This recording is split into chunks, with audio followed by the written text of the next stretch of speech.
Puji Tuhan saudara sekalian, saya berharap saudara di rumah baik-baik dan senantiasa ingat kebaikan Tuhan dan sering berdoa dan puji Tuhan ya.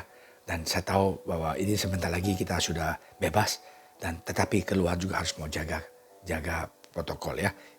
Ingat bahwa ini belum selesai. Memang kita sudah boleh keluar, tapi keluar pasti cuma pakai masker ya. Cuci tangan sebanyak mungkin pakai sabun ya. Oke, mari kita sama-sama berdoa. Terima kasih Tuhan Yesus atas hari yang indah ini. Tuhan Kau berkati kami. Tuhan lindungi dan jagalah kami supaya kami sungguh bisa Tuhan tahu rencana Engkau di dalam kehidupan kami. Dalam nama Engkau Tuhan Yesus kami berdoa. Haleluya. Amin. Puji Tuhan saudara sekalian, bahwa kita mau lihat satu ayat yang berarti sekali, bahwa Yesus mengatakan katanya kepada mereka semua, setiap orang yang mau mengikut aku, ia harus menyangkal dirinya, memikul salibnya setiap hari dan mengikuti aku. Ya, karena barang siapa mau menyelamatkan nyawanya, ia akan kehilangan nyawanya. Tetapi barang siapa kehilangan nyawanya karena aku, ia akan menyelamatkannya. Nah, hari ini seru banget ya. Seru bangetnya apa ya? Menyangkal dirinya. Ada orang bilang, Pastor Amin, menyangkal diri berarti kan kita sudah tidak mempunyai pendirian. Tidak. Menyangkal diri di sini ini artinya adalah bukanlah kehendak kita yang terjadi. Bukan kemauan kita yang kita lakukan.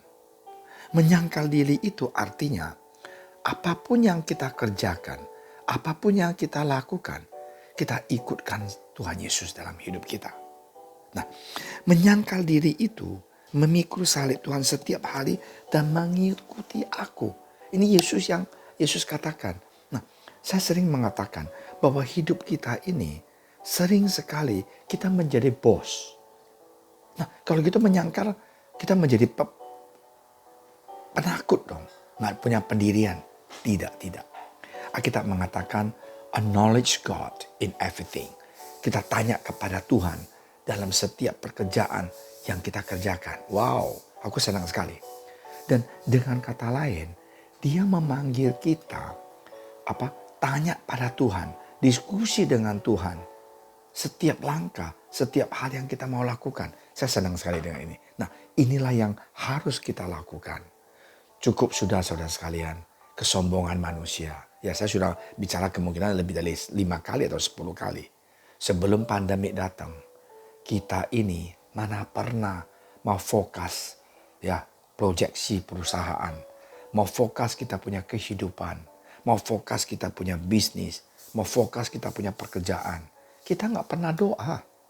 Saya sanggup kok, saya pinter kok, ini. Tiba-tiba pandemi hantamin. Habis semuanya. Nah saudara sekalian, inilah yang saya mau sampaikan. Janganlah kita sombong. Tuhan tidak suka kita sombong. Jangan kita tidak ikut sertakan dia. Kita ikut Yesus memikul salibnya setiap hari dan mengikuti aku. Itu yang dia mau. Jadi apakah kita nggak boleh usaha? Please. Yesus mengatakan kita mau jadi kepala, jangan jadi ekor. Kita mau jadi the best, out of the best. Karena dia akan memberkati kita. Tetapi ikut sertakan dia. Dan menjadi seorang entrepreneur yang sukses dan rendah hati yang memuliakan Tuhan. Menjadi seorang manajer yang baik, yang menjadi saksi hidup untuk kemuliaan Tuhan. Menjadi seorang direktur yang benar-benar cinta jiwa dan cinta perusahaan dan cinta Yesus. Jadi jangan kiranya kalau menyangkal diri itu adalah orang yang tidak punya pendirian, yang nggak percaya diri. Tidak. Justru kita percaya diri karena Yesus memberkati kita. Kita percaya diri karena kita punya partner adalah Tuhan. Saya pernah lihat satu orang tulis satu buku. He is my CEO. Oh, saya kiranya siapa itu CEO-nya?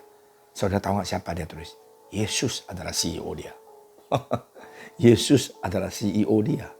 Nah saudara sekalian, marilah kita juga dalam hidup kita ini ingat, di dalam hidup kita ini kita menyangkal diri itu bukan bilang kita ini tidak mempunyai pendirian. Tidak.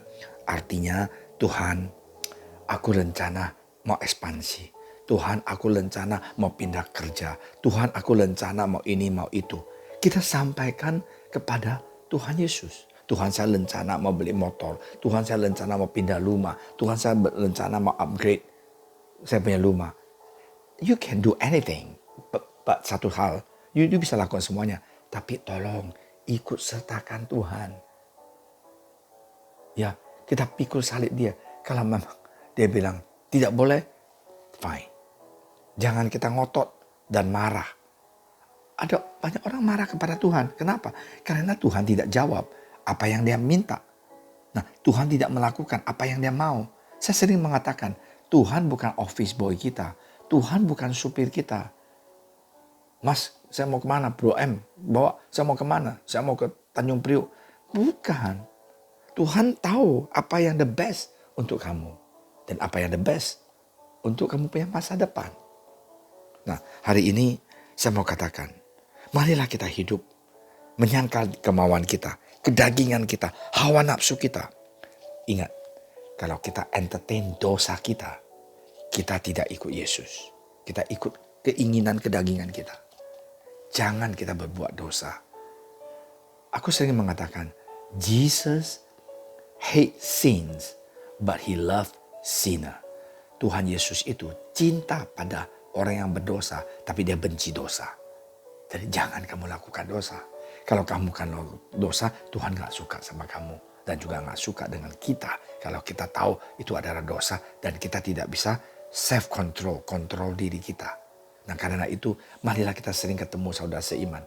Kita ikut Bible study, kita ikut Zoom meeting, kita ikut Zoom doa. Supaya dalam doa, ya kita ini mengikuti dia.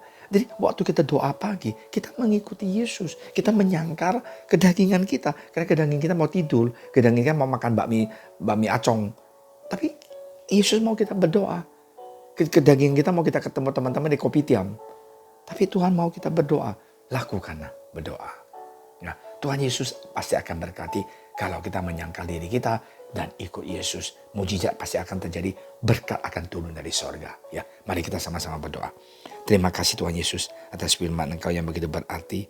Tuhan, biarlah kami juga belajar Tuhan. Bisa sungguh tiap hari menyangkal diri kita dan memikul salib Tuhan yang Engkau sediakan buat kita setiap hari. Dan kami mengikuti rencana Engkau dan firman Engkau.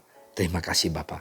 Dalam nama Engkau Tuhan Yesus, kami telah berdoa. Dan sekali lagi kami berdoa untuk saudara kami yang ada masalah dalam keuangan. Berkatilah keluarga mereka, keuangan mereka, pekerjaan mereka, usaha mereka, studi mereka. Dalam nama Engkau Tuhan Yesus, kami telah berdoa, kami percaya berkat Tuhan turun untuk keluarga saudara-saudari kami. Haleluya. Amin.